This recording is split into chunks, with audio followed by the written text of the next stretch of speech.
Assalomu alaykum qizlarjonlar, hammalaringga xayrli kun. Yaxshimisizlar? Kesirva bilan tug'aman. Kesirva yaxshi. Agar kimni imkoniyati o'zi tug'ishida bo'lsa, естественный rod orqali tug'gan ma'qul. Mana hozir kesirvamiz keldilar. Kesirva bilan tug'uvdilar. Ana chok yetishmovchiligi. Ko'ryapsizlarmi, sheyka sohasida ana qop-qora bo'lib turibdi. Gematometr bo'lib turibdi. Choki ham yaxshi bitmagan, ya'ni sal chokda ham yetishmovchilik bor, ochilish bor.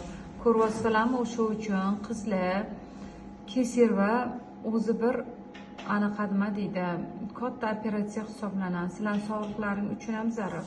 Matka yaxshi qisqarmagan, chok ochilgan.